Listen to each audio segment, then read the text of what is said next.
Deltarune is not a game about moral choice.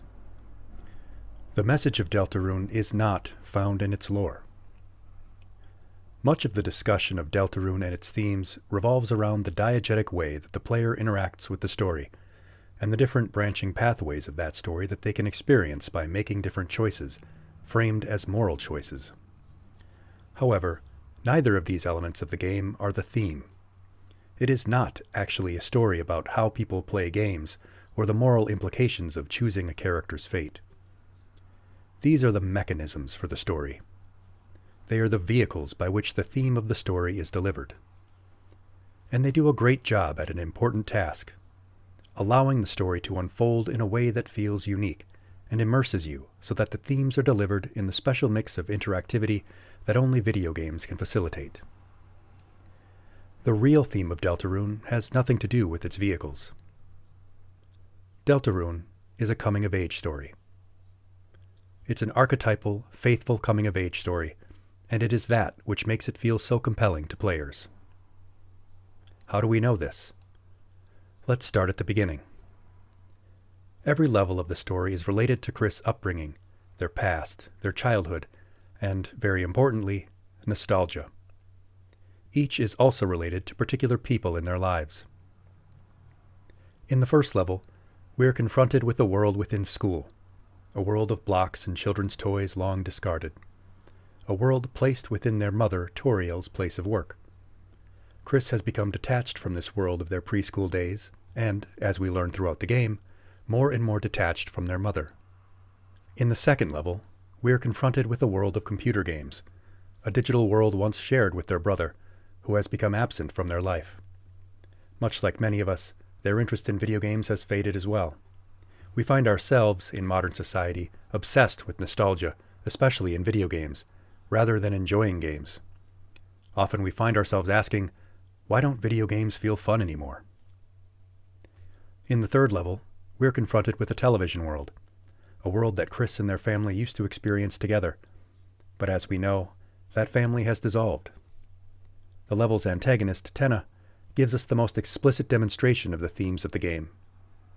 Tenna experiences the nostalgia, the yearning for the past, without understanding why.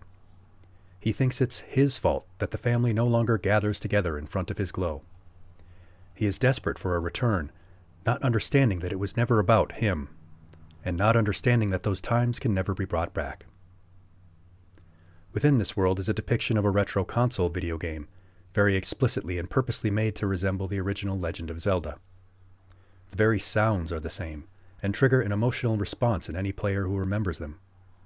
We ourselves are being fed the nostalgia trip. In the fourth level, we're confronted with a church world, a world within the faith of Chris' mother. A world where the stories his family heard of heroes and villains were told. A world of fantasy that inspires the childhood dreams of growing up to be a hero, only to eventually be confronted with the more mundane realities of life.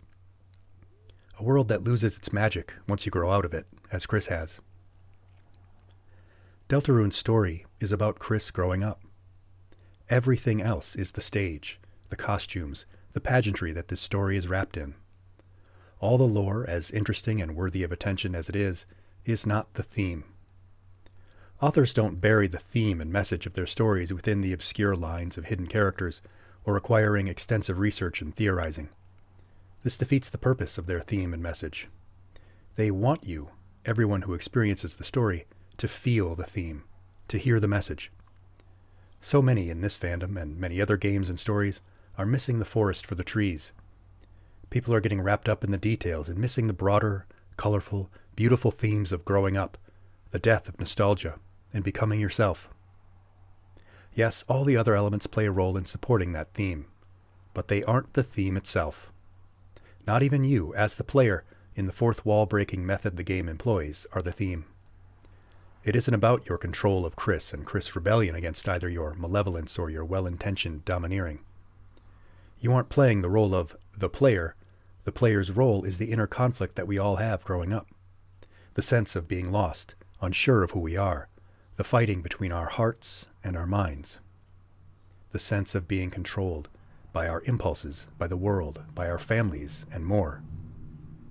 Because even you, as the player, have limited choices. So many players wish that they could choose other options to explain everything to Chris, but we too are trapped in those confines. But you don't need to know the first thing about Gaster or Jevil or Rules Card, or who the Roaring Knight is or what happened to Des, for the message of Deltarune to ring clear. Because Deltarune isn't about all that. Deltarune isn't even about prophecy and dark worlds. I can say this the day before a new chapter is released, confident that the next chapter and level and antagonist will reinforce this belief. Because Deltarune is about growing up. Because Deltarune is a coming-of-age story.